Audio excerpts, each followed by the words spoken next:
Selamat datang di podcast Living Life bersama aku Ivan Faustino. Oke, jadi hari ini tuh hari Minggu. Aku rekaman ini hari Minggu, masih pagi jam 10. Rencana awalnya itu tadi sempat mau rekaman di luar rumah ya. Pikirku juga cari suasana baru. Makanya tadi aku sempat keluar jam 9-an itu ke taman belakang perumahan.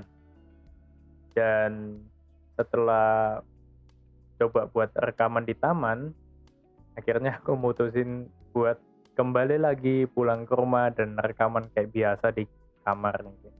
Karena ternyata anginnya itu kenceng banget dan ada suara-suara yang ya cukup mengganggu lah.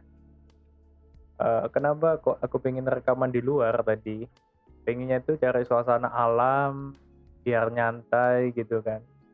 Karena hari ini aku juga mau lebih ke sharing cerita gitu. Ya hari ini aku pengen cerita soal salah satu pemikiran atau sudut pandang yang dulu menurutku ini cukup mengganggu aku lah dalam berkarya, dalam buat konten juga. Apa itu? Yaitu pemikiran yang idealis. Mungkin beberapa dari temenku yang di organisasi ngelihat aku sekarang ini realistis orangnya. Tapi sebelum aku punya pemikiran yang realistis itu, dulu aku idealis banget. Idealis banget itu maksudnya kayak gimana? Jadi misalkan nih, kayak aku udah punya sudut pandang atau pemikiran kayak gini, ya udah itu yang aku pegang, itu yang aku percaya. Kalau misalkan ada masukan atau kritikan dari orang lain, aku nggak peduli sama itu. Dan lagi, lebih parahnya lagi itu aku cenderung nge-label diriku sendiri.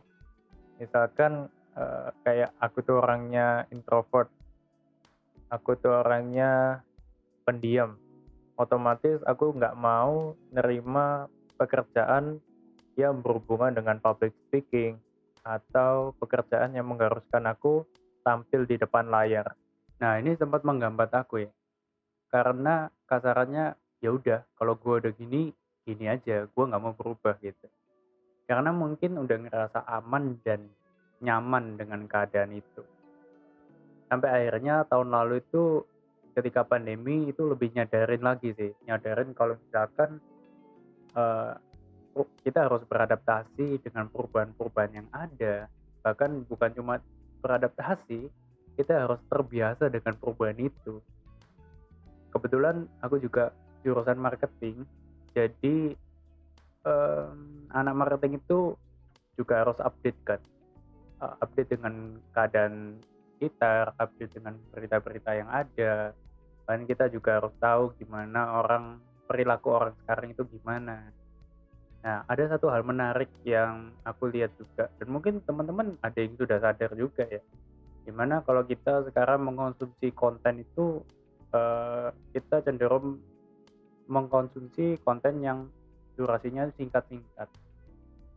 Kayak TikTok gitu aja. TikTok sekarang paling TikTok 30 detik sampai 1 menit. Ya emang ada, TikTok nyediain sampai 3 menit ya.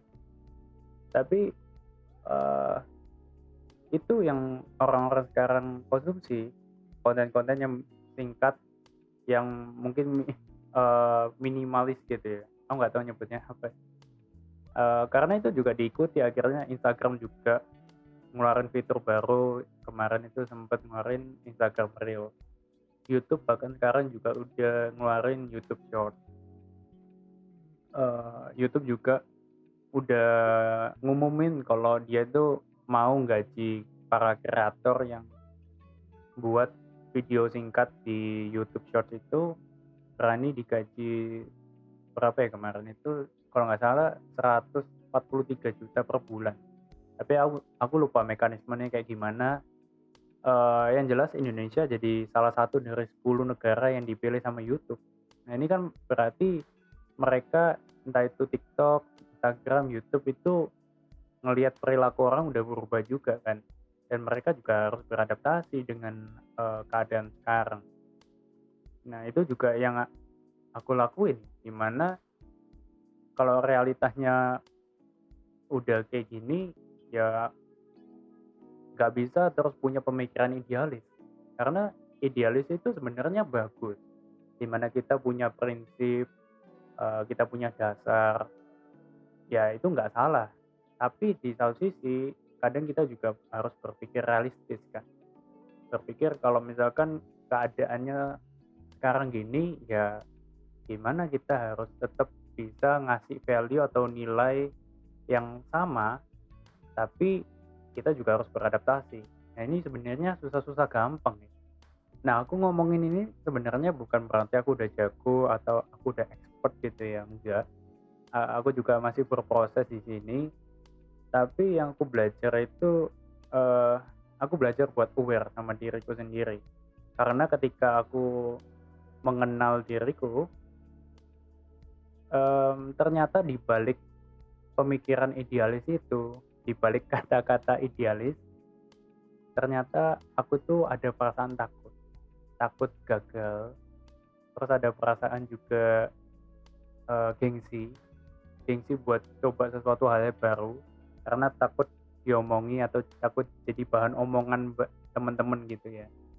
Terus ada perasaan jaim juga, jaga image. Jadi berusaha, jaga image-ku yang dulu gitu.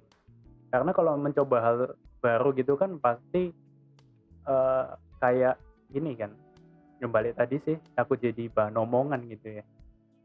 Mungkin aku nggak tahu apakah teman-teman ada yang ngerasain hal yang sama apa enggak, tapi kalau misalkan, ada perasaan kayak tadi, kalian mau bikin konten atau mau mulai sesuatu, tapi ada perasaan takut gagal, perasaan gengsi atau jaim itu tadi.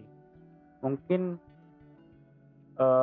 kalau dari aku, ketika kamu takut gagal terhadap sesuatu, ini pesannya Raditya Dika sih. Kemarin aku sempet dengerin podcastnya, dia sempat ngomong gini, dan aku setuju dengan omongannya. Dia ngomong kalau misalkan, eee, mending gagal, tapi masih bisa coba lagi, daripada kita nyesel di usia tua nanti kita jangan sampai deh kita ngomong, "Aduh coba dulu aku kayak gini ya, coba dulu aku membuat konten, coba dulu aku mulai misalkan belajar ini, belajar itu." Karena penyesalan itu lebih berat rasanya. Kalau misalkan gagal, itu masih ada ini, masih ada kesempatan buat coba coba lagi gitu. At least kita nggak nyesel, intinya itu. Kalau ngerasa jaim atau jaga image itu, banyak orang yang bilang, ini aku juga masih berusaha membuktikan ya, karena, eee, ini juga susah-susah gampang. Ada yang pernah bilang gini, ketika kita berani buat ngeluarin, eee, siapa diri kita sebenarnya, itu bisa jadi nilai plus, bisa jadi, keunikan kita, dan itu yang dicari sekarang. Setiap orang itu kan beda-beda ya, punya keunikannya diri sendiri, dan kadang itu kita nggak berani buat ngeluarin sisi uniknya kita.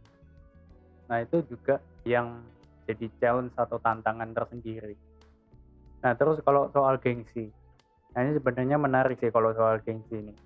Biasanya kalau gengsi ini muncul karena ketika kita coba hal baru, kita ngerasa apa yang kita kerjain itu belum sebagus orang lain.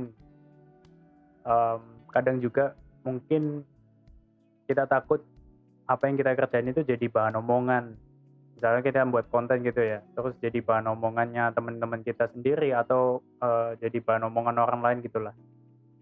Nah kalau kita mulai dari sisi positifnya, justru ini suatu hal yang bagus. Karena ketika kalian menyadari kalau kontennya kalian itu masih belum seberapa dari yang lain, kalian akan terus berusaha buat konten yang lebih bagus lagi. Dan kalau misalkan kalian diomongin teman-teman kalian, tapi dalam konteks yang positif ya diomonginnya, itu kan jadi marketing gratis.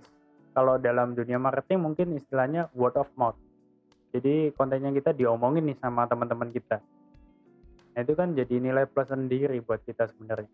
Intinya jangan kaku-kaku lah sama diri sendiri. Terutama mungkin buat kita yang di usia-usia masih muda, aku rasa ya nggak usah terlalu idealis lah. Kita kadang harus realistis juga kan. Idealis bagus, tapi realistis juga perlu gitu. Karena kadang kita perlu fleksibel supaya kita bisa adaptasi dengan perubahan yang ada. Ya mungkin segitu aja dari podcast kali ini. Thank you buat teman-teman yang dengerin. Semangat terus buat teman-teman yang mau mulai sesuatu atau lagi ngerjain sesuatu. Dan ya, stay safe, stay healthy. Bye-bye.